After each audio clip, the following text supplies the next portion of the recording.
Kalau kita pikir, ironis sekali seorang anak gelem ngerawat orang tuane tapi mengharapkan imbalan bagian warisan. Kan ya sangat lucu sekali.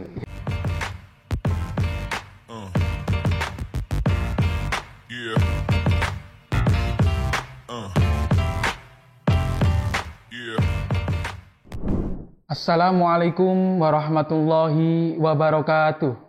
Waalaikumsalam. Pemirsa, kembali lagi bersama kami di podcast Ma'al Hasani, Ruang Bincang ala Santri. Pada sore hari ini bersama saya Sukron Amin Udin akan memandu jalannya podcast selama 30 menit ke depan. Alhamdulillah pada kesempatan kali ini kita sudah bersama narasumber kita. Assalamualaikum Ustadz. Waalaikumsalam. Alhamdulillah. Bagaimana kabarnya? Alhamdulillah sehat. Beliau niki juga salah satu dosen di perguruan Ma'had Ali Al-Hasaniyah. Baik, pada kesempatan kali ini kita akan membahas tentang problematika faraid di tengah masyarakat. Nah, ini Ustadz, kita nanti akan membahas tentang problematika faraid di tengah masyarakat. Sebelum kita masuk dalam pembahasan ini, mungkin jenengan bisa memaparkan sedikit apa sih ilmu faraid itu dan apa nanti urgensi dari ilmu faraid di tengah-tengah masyarakat. Monggo. Assalamualaikum warahmatullahi wabarakatuh. Alhamdulillahirabbil alamin wa bihi nasta'in wa ala umuri dunya waddin. Wassalatu wassalamu ala asrofil anbiya'i wal mursalin Sayyidina Maulana Muhammadin wa ala alihi wa ashabihi ajma'in amma ba'du. Mengenai ilmu faraid itu sendiri, ini ilmu yang membahas tentang tata cara pembagian menurut hukum Islam. Gitu aja singkatnya ya. Nah, terus ilmu faraid ini merupakan salah satu ilmu yang di akhir zaman ini hampir punah. Di ilmunya agak langka ini. Agak langka, betul ini. Karena dari peminatnya pun juga banyak yang berkurang. Begitu juga di dalam prakteknya.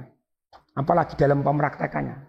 Ini juga hampir sudah tidak ada yang mempraktekkan pembagian warisan secara ilmu faraid.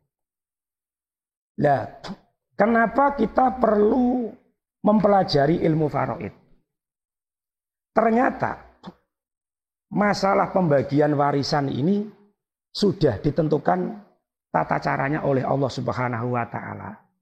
Di dalam hukum-hukum Al-Qur'an itu banyak sekali ada ayat-ayat yang menerangkan mengenai tentang hukum pembagian warisan menurut Al-Quran. Dan juga ditambah Al-Hadis ada ya. Kenapa kita perlu mempelajari ilmu faraid itu sendiri dan mempraktekkan? Karena jika kita tidak tahu ilmu faraid, ini banyak dampak-dampak yang bisa ditimbulkan. Seperti halnya kita tidak sengaja memakan sesuatu yang haram, yang bukan milik kita ya. Memakan harta anak yatim. Karena kadang ada ada anak kecil ditinggal mati bapaknya. Padahal anak kecil itu mendapatkan hak waris. Karena kita tidak tahu pembagian warisan menurut hukum Islam. Kita nggak tahu berapa hak yang kita terima, berapa untuk suami, berapa untuk istri, berapa untuk bapak, berapa ibu, berapa, dan untuk anak yatim berapa. Kalau kita tidak tahu, ini bisa terjadi secara tidak sengaja memakan harta anak yatim. Dan juga dampak negatifnya itu salah satunya adalah bisa memutus tali silaturahim. Malah ini bisa kita lihat. Rata-rata percekcokan masalah pembagian waris itu bukan tetangga dengan tetangga, bukan orang lain dengan orang lain. Rata-rata seputar mengenai saudara dengan saudara, ayah dengan orang tua, ayah dengan anak ya. Nah, saudara dengan saudara, suami dengan istri. Pokoknya begitu aja seputar keluarga itu. Maka dari itu perlu diketahui hukum-hukum menurut aturan dari Allah Subhanahu wa taala. Karena kalau kita kembalikan sendiri kepada masing-masing pribadi, itu pasti standar adil itu pasti beda-beda setiap keluarga loh ya. Pasti nanti keluarga A mengatakan ya, ini kalau adil harus anak pertama. Karena anak pertama kan ikut membantu ekonomi orang tua. Kadang ada yang juga ya, merawat orang tua seperti itu. Ini kan kadang setiap kondisi keluarga beda-beda. Sehingga perlu disatukan dengan aturan-aturan menurut hukumnya Allah Subhanahu wa taala. Dalam hukum Islam ini dibahas di dalam ilmu faraid itu sendiri. Nah, faraid itu sendiri itu merupakan, kalau dalam fikih itu kan muamalah nanti ya, larinya ya. Muamalah. Nah, di antara bab muamalah itu sendiri, menurut saya ini yang paling rawan terjadi kedzaliman, rawan melakukan sesuatu yang haram ini ya, pada masalah faraid itu sendiri. Mungkin kalau kita bahas bek ya, ada orang tidak tahu ilmunya bek, paling-paling larinya ke arah bek fasid gitu aja ya. Bek fasid gitu aja. Kalau orang tidak memahami ijarah misalkan, paling-paling lari ke hukum ijarah fasidah gitu aja. Tapi kalau orang tidak memahami tentang faraid dan tidak mau mempraktekkan, ini resikonya seperti tadi ya, kita bisa makan sesuatu yang bukan hak kita. Jadi makan harta haram ini tidak hanya mencuri saja, tidak hanya merampok saja, korupsi tidak, tapi dengan tidak mengetahui apa ini ilmu faraid, ya, dan praktekkan ya, ini kadang kita terjerumus kepada sesuatu yang haram. Kadang makan harta saudaranya sih, harta anak yatim, harta orang tua, harta paman dan sebagainya. Ini aja ya sekilas. Tadi kalau membahas problem-problem banyak sekali. Mohon maaf Ustaz, tadi kalau jenengan sudah menjelaskan secara singkat kan ilmu faraid itu ilmu yang mengetahui tentang bagian-bagian dari ahli waris. Iya betul. Padahal seperti ini Ustaz. Dalam problematika masyarakat itu waris itu bukan dibagi setelah si pemilik waris itu meninggal. Tapi kadang problematikanya itu ketika seorang masih hidup, itu hartanya sudah dibagi terus dianggap sebagai waris. Itu bagaimana Ustaz? Nah ini memang karena ya orang awam ya. Jadi orang awam mengatakan itu bagian gitu aja. Nah jadi kalau kita tinjau dari sisi hukum Islam, peralihan harta orang tua kepada ahli waris, kepada anaknya ya, ini ada beberapa kemungkinan. Bisa jadi hibah. Jadi hibah seperti ketika orang tua masih hidup. Orang tua masih hidup, anaknya terus membagi anaknya, kamu anak pertama saya beri bagian ini tanah sebelah utara. Kamu anak kedua saya beri ini tanah sebelah timur. Nah, ini bukan warisan ini. Ini larinya kemana itu? Hibah. Hibah. Karena orang tua masih hidup. Tapi ada juga ketika orang tua itu belum sempat membagi. Jadi namanya kan ada anak masih kecil loh ya. Anak masih sekolah. Nggak masuk sampai dibagi tanah kan ya. Biasanya nggak mungkin ya. Nggak mungkin. Nah, jadi biasanya ya menunggu anak dewasa. Ternyata ada salah satu orang tua itu anaknya belum sempat diberi bagian. Karena masih kecil pada saat itu. Ditinggal mati oleh orang lain. Nah, ini berarti nanti baru masuk di dalam ranah bab warisan. Tapi kalau orang tua masih hidup, itu masuknya nanti pada masalah hibah. Hibah. Jadi kalau seperti itu nanti kan dalam pembagian waris itu bisa dibagi secara langsung, apakah nanti bisa diselesaikan dulu untuk keperluan-keperluan dari mayit nanti, entah apa itu kafan atau keperluan-keperluan yang lain seperti itu ya? Enggak, begini ya. Ketika seseorang itu meninggal dunia, hartanya itu sebelum dibagi untuk ahli waris ya, itu ada hak-hak yang harus dipenuhi dulu. Diambilkan dari harta waris tersebut. Seperti halnya hutangnya si mayit misalkan ya. Nah, ini harus diambilkan dari harta itu. Dari harta peninggalannya mayit. Hutangnya mayit. Terus biaya perawatan jenazah. Mungkin kalau ada zakat ya diambilkan zakatnya dulu. Termasuk hutang haji. Nah, artinya kan bisa jadi si mayit ini semasa hidup menurut dari harta itu dia berkewajiban berangkat haji. Dan dia belum sempat berangkat haji. Nah, ini juga harus diambilkan dari harta tersebut untuk memberangkatkan haji. Haji amanah lah, haji wakil begitu ya. Berarti kalau seperti itu nanti baru bisa dibagi waris ya? Iya, setelah sisa. Berarti setelah sisa entah tadi hutang atau tanggungan yang mayit berarti baru bisa termasuk dibagi. Itu. Berarti kalau tadi yang dibagi di awal yang dikategorikan hibah itu nanti seperti apa? Itu terserah orang tua, bebas orang tua. Biasanya kan tergantung kebebasan dari orang tua. Orang tua mau memberikan anak A ini 2 hektar misalkan. Anak kedua diberikan 3 hektar. Ini sebenarnya kalau hibah itu kebebasan dari orang tua. Cuma menurut ulama ini, orang tua ini hendaknya ketika memberikan bagian kepada anak-anaknya ya hibah ya, ini diusahakan harus adil merata gitu. Oh, seperti ini. Kemarin saya juga pernah membaca dalam satu artikel itu bahwasanya salah satu yang menjadi penyebab pudarnya pengaplikasian ilmu faraid di Indonesia itu ya karena dalam studi hukum Islam itu mengatakan pada 2022 itu 60% penentuan waris di Indonesia itu melalui hukum positif, bukan melalui hukum faraid. Nah itu kalau pandangan panjenengan dari seperti itu. Jadi gini, kalau hampir rata-rata itu menggunakan hukum adat biasanya. Nah, hukum adat itu kan ada yang sesuai dengan syariat. Ada yang bertentangan dengan syariat. Nah, contoh adat yang cocok dengan syariat.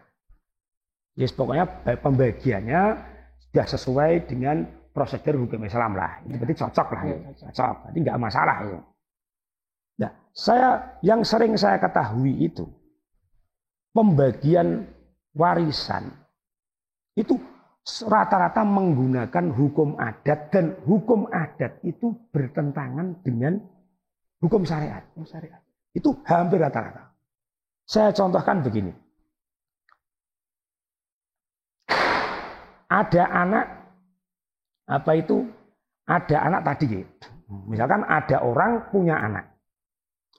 Ada orang punya anak. 3.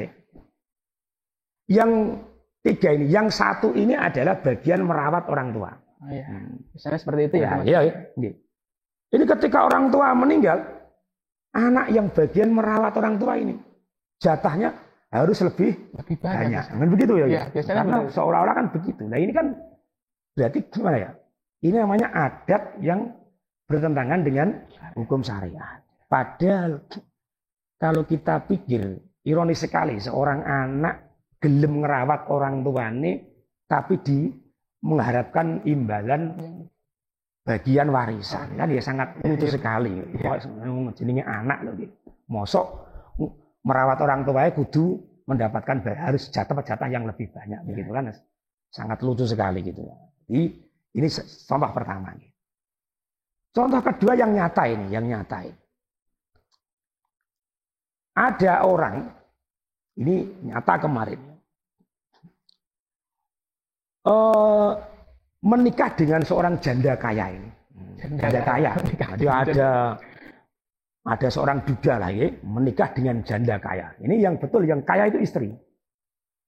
Terus baru pernikahan sekitar 6 bulan. Itu si janda tadi meninggal. 6 bulan. Dan janda itu meninggal dan punya anak dengan suami sebelumnya, ya. Nah, karena janda tadi. Ya. Oh, iya.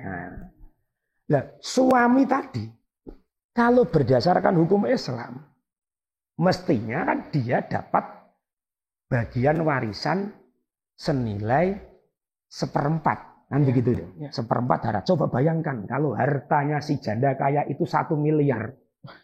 1/4-nya berapa itu? 250 juta ya. Banyak sekali. Tapi rata-rata ini adat ya. Adat pandangannya karena nggak punya anak. Dengan suami baru kan nggak punya anak ya. Wong baru menikah 6 bulan sudah meninggal. Jadi ya si suami tadi pulang dengan tangan kosong, tidak dapat apa-apa. Ini adat yang bertentangan dengan syariat. Contoh lagi, ada seorang keluarga ini nyata-nyata lah. Ahli warisnya ini apa? Anak perempuan, istri, saudaranya mayit. Nah, saudara mayit ya? Saudara mayit ya. Nah, saudara mayit. Berarti kan pamannya si anak tadi si ya? Anak paman. Nah, paman. Ya, paman dari sana. Ini kalau menurut hukum adat, paman tersebut ini dianggap sebagai orang lain. Dia tidak dapat bagian waris sama sekali.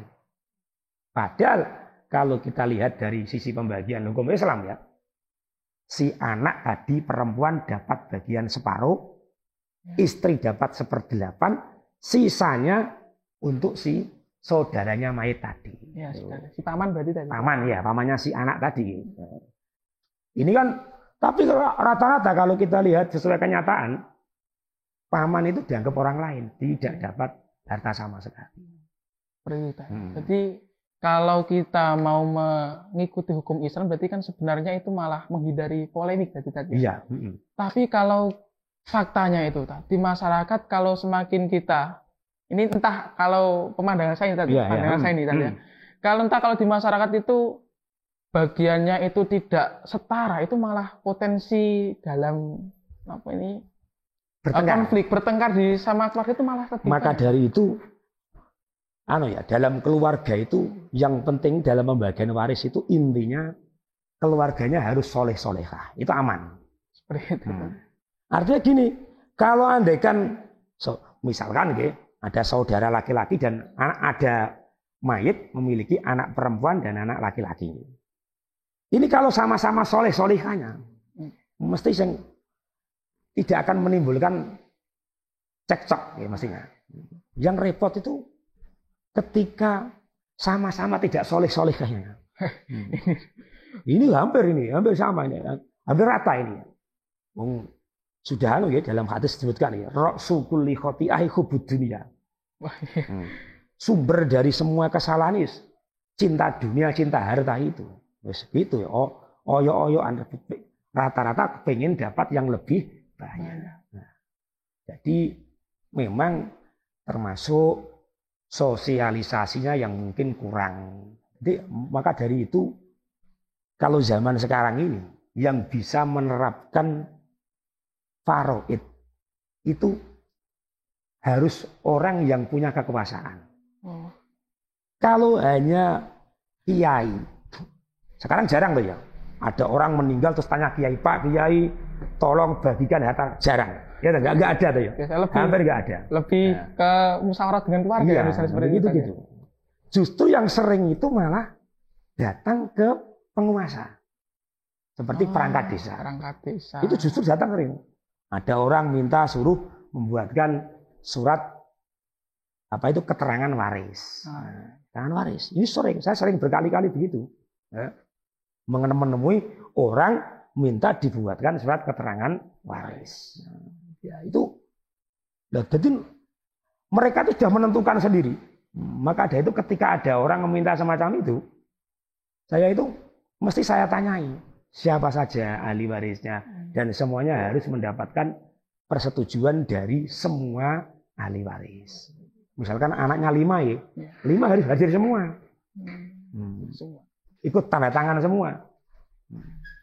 Kebanyakan seperti itu tadi ya berarti. Iya. Malah minta ke perangkat desa semisal seperti itu ya. Jarang orang bertanya kepada kiai bagian itu, jarang. Karena ya tadi rawan sekali terjadi Dan itu harta itu kan sesuatu yang sensitif tuh ya. Jadi engko kata Saidi aja bisa jadi geger ini. Iya. Kemarin aja ada seorang kakak membunuh adiknya itu gara-gara warisan. Gara-gara warisan. Iya, itu ada. Jadi mungkin dari teman-teman santri ini bisa nanti kedepannya bisa menjadi pemimpin yang bisa seperti itu tadi ya. Harapannya mungkin ya teman-teman bisa bergelut ada yang bergelut di bidang politik atau nanti di pemerintahan seperti itu biar nanti ya juga bisa minimal itu dengan kita mengetahui faraid itu sendiri, minimal itu kita bisa menjaga diri jadi dari memakan sesuatu yang bukan hak kita. Salah satunya usahanya begitu ya. Jadi memakan sesuatu yang haram itu bukan mencuri saja, bukan merampok saja, bukan dengan hal-hal yang lain, tapi dengan tidak mengetahui dan tidak mempraktekkan pembagian warisan dengan hukum Allah, ini juga rawan sekali terjadi penyelewengan, kendoliman di antara keluarga. Kadang nggak sengaja ada haknya anak yatim. Ya. Itu banyak sekali kalau kita tinjau itu adat-adat yang bertentangan dengan hukum-hukum Islam. Seperti halnya contoh lagi, biasanya orang mati itu kan terus ada bancaan loh ya. Iya, seperti 7 bancaan, hari dan seperti itu tadi. 3 hari sampai 7 harinya. Nah, terus biaya bancaan itu diambilkan dari mana? Nah, ini kan beda-beda setiap keluarga ya. Iya. Kan beda-beda. Nah, bolehkah diambilkan dari harta peninggalan mayit? Kadang kan sering kita lihat itu, ada orang meninggal belah sapi. Oh iya, kadang seperti itu. Gitu ya, belah sapi, belah wedus. Ya. Diambilkan dari siapa harta apa? Kadang dari hartanya si mayit. Nah, padahal hartanya si mayit, ketika mayit itu sudah mati, itu kan menjadi milik orang banyak, milik ahli waris. Ahli waris ya. Maka dari itu bagaimana hukum Islam ketika menyikapi semacam itu? Ya intinya harus mendapatkan semua persetujuan dari ahli waris. Ahli waris dikumpulkan lah ya, dikumpulkan. Istri, anak berapa dikumpulkan. Pokoknya semua ahli waris dikumpulkan. Ini bagaimana kalau hartanya si bapak ini kita gunakan untuk bancaan sampai 7 hari. Kita menyembelih seekor sapi, gimana begini. Kan harus ada kesepakatan bersama. Iya. Karena kalau kita ambil dal, padahal di situ nanti ada harta. Bisa jadi nyuwun sewu, ada harta anak yatim. Masa anak kecil kita tanyai, Jung, bagaimana ini harta bapakmu? Kan nggak mungkin loh ya. Nggak mungkin. Kadang ada anak yang masih dalam kandungan. Itu juga dapat jatah waris. Belum masih dalam kandungan tadi ya? Iya, itu punya hak waris itu ya. Punya kalau kita melihat adat yang ada di masyarakat zaman sehari ini terus terang banyak sekali adat-adat yang bertentangan dengan hukum-hukum syariat Islam. Jadi nanti tidak masuk terkategori al-adat muhakamah itu jadi enggak masuk itu. Enggak masuk. Karena jelas bertentangan. Jelas bertentangan. Tetap kalau bisa ya, makanya minimal ini yang bisa menjalankan itu minimal orang yang berkecimpung di dalam bidang agama lah, santri lah gitu ya. Itu minimal dalam keluarganya sendiri lah, harus diterapkan. Walaupun nanti pada akhirnya saling menghibahkan, tidak masalah. Seperti seorang paman misalkan, seorang paman dia karena sudah tua, sebenarnya dia dapat jatah warisan ya. Nah, karena pokoknya saya sudah tua ini nggak usah dapat bagian lah, biar diambil itu si anak itu. Nah, itu kan ada kerukunan gitu. Berarti ada yang siapa yang menghibahkan, yang dihibahi siapa, kan kelihatan dengan jelas. Ketika diberitahu, oh jatah kamu ini si ibu, jatah kamu ini 1/6. Oh jatah kamu si anak ini adalah separuh, jatah kamu ini 2/3. Diberikan, ditunjukkan semua. Nah, ini nanti hasil akhirnya mau dibagi sama rata kan berarti terserah ya.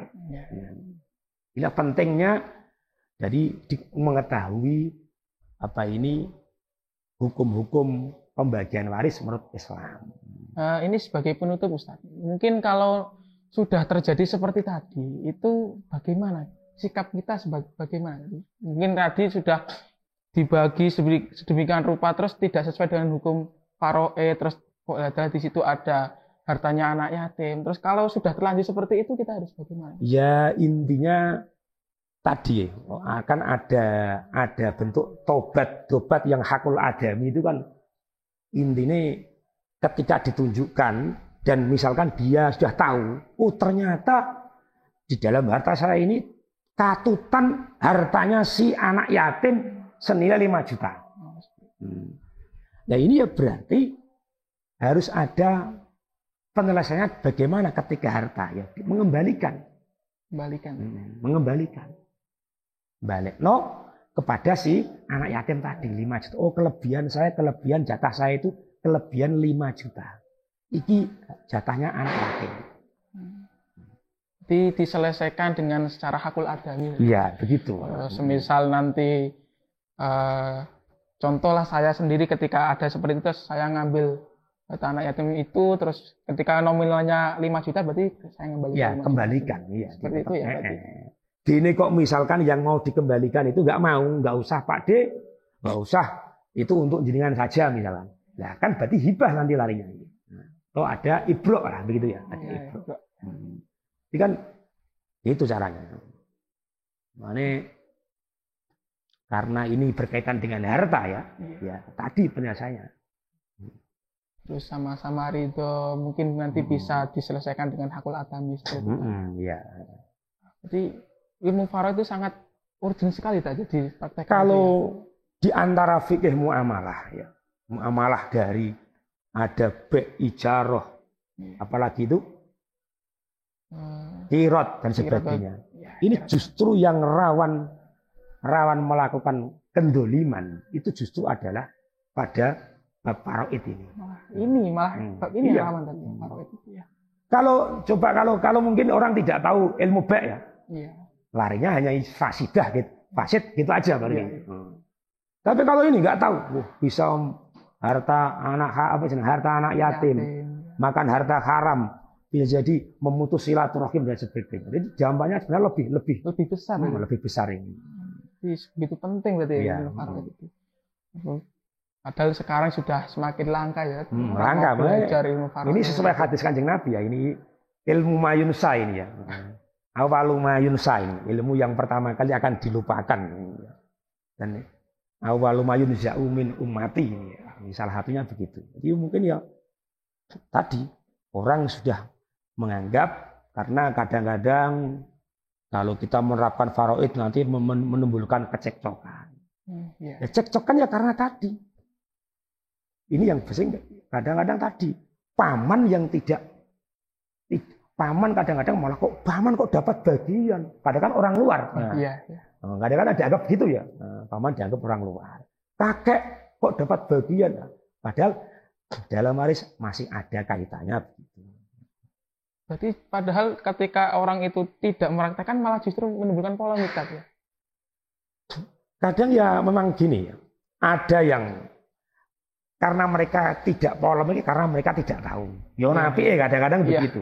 Ada nabi tidak tahu. Tapi berarti kan kalau kita diamkan, kalau ada orang tahu, kadang ada yang orang tahu, ibu tidak tahu. Karena kalau diterapkan, wah jatah saya ini berkurang ini. Iya, ini kalau saya terapkan ini jatah saya berkurang ini. Nanti paman dapat ini, kakek dapat dan sebagainya. Misalnya saya nanti dapat ini. Kadang-kadang ada unsur kepentingan pribadi inilah yang kadang mendorong menjadi motif orang itu tidak mau mengamalkan secara hukum Islam. Berarti di samping tadi pudarnya ilmu faraid itu di samping dari lebih berjalannya hukum positif, terus kurangnya pengetahuan, berarti padahal ada yang berdasarkan itu ya? Iya, banyak sekali. Itu motif-motif kepentingan pribadi itu banyak sekali orang itu. Padahal dia tahu tadi. Kadang tahu. Wah ini nanti kalau saya terapkan, wah ini saya dapat sedikit ini. Saya nggak jadi dapat banyak. Dan ini aman. Pelaku-pelaku pengambil warisan yang tidak hak ini aman. Aman dalam artian bagaimana? Tidak konangan polisi itu ya. Aman gitu. Aman saja. Tonggo ya gak wani gunjing. Aman ini. Yang paham ya lingkungan keluarga. Dan ini kadang-kadang melakukan dosa tapi dia tidak merasa berbuat dosa. Ini begini kadang-kadang. Nah, berarti mungkin kesimpulannya tadi bahwasanya ilmu faraid itu sangat penting kita terapkan untuk menjaga ukhuwah sesama keluarga, untuk menjaga agar kita tidak memakan pada yang haram seperti itu. Iya, berarti mungkin nanti dari 3 aspek yang menjadikan pudarnya ilmu faraid nanti mungkin bisa kita pelajari bersama-sama untuk kita benahi supaya faraid itu lebih eksis di tengah-tengah masyarakat seperti itu tadi ya. Mungkin itu saja Ustaz ya. Terima kasih dengan hadirnya panjenengan, ilmunya panjenengan tadi, pemaparan yang cukup gamblang. Terima kasih atas waktunya Ustaz. Mungkin cukup itu dari kami. Apabila ada tutur kata yang kurang berkenan, kami mohon maaf yang sebesar-besarnya. Akhirul kalam, wabillahi taufiq wal hidayah, wal inayah, summa assalamualaikum warahmatullahi wabarakatuh. Waalaikumsalam warahmatullahi wabarakatuh.